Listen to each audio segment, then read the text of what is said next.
২৪শে জুলাই আন্দোলনে সাভারে পুলিশের এপিসি কার থেকে ইয়ামিনের নিথর দেহ ফেলে দেওয়া দৃশ্য কাঁদিয়েছে কোটি মানুষকে।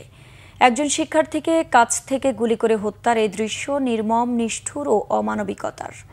বছর পেরিয়ে গেলেও ছেলে হারানোর এই শোক কিছুতেই ভুলতে পারছেন না বাবা মহিউদ্দিন। প্রতিদিন একমাত্র ছেলের কবরের পাশে গিয়ে মোনাজাত আর কান্নায় কাটছে তার জীবন। তবে জুলাই আন্দোলনের বছর পেরুলেও বিচারের ধীর গতিতে ক্ষোভ প্রকাশ করেন সন্তান হারানো এই পিতা। জাহাঙ্গীর আলমের তোলা ছবিতে মুহিবুল্লাহ মুহিবের রিপোর্টে বিস্তারিত।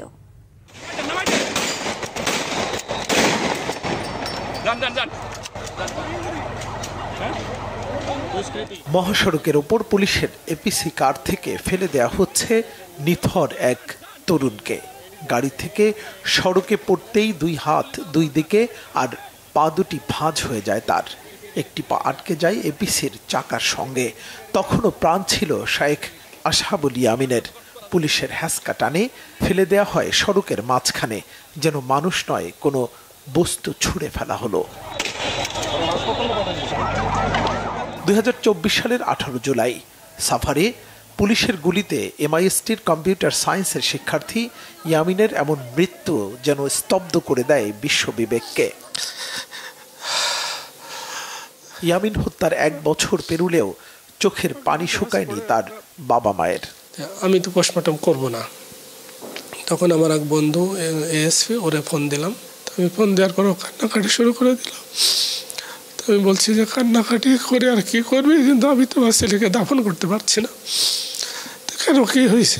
আমি তখন এই ঘটনাগুলো বললাম।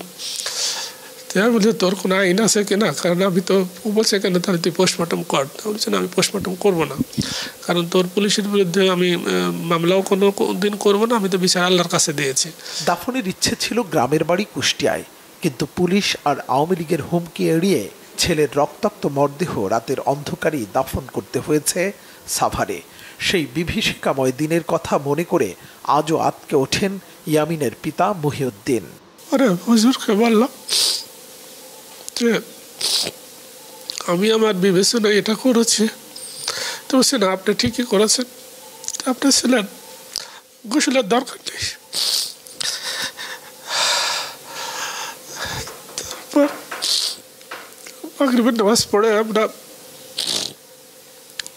জানাজার নামাজ পড়ে কবরস্থানে নিয়ে আমরা দাফন করে দিয়েছি। এরপরে বিভিন্ন সময় পুলিশের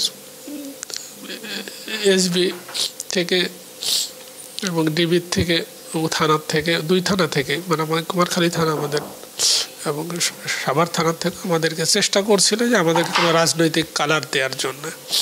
পৃথিবীর সবচেয়ে ভারী বস্তু হচ্ছে পিতার কাঁধে সন্তানের লাশ। ইয়ামিনকে হারিয়ে 1 বছর পরেও কান্না শুকোচ্ছে না ইয়ামিনের পিতা মহিউদ্দিনের। এখনো সময় পেলেই ছুটে যান সন্তানের কবরের পাশে, যে বাংলাদেশের জন্য অকাতরে নিজের একমাত্র ছেলে ইয়ামিনকে বিসর্জন দিয়েছিলেন তার বাবা মা। সেই কাঙ্ক্ষিত বৈষম্যহীন দেশ গড়ার পথে কতটা হাঁটছে বাংলাদেশ, প্রশ্ন সন্তানহারা এই পিতার।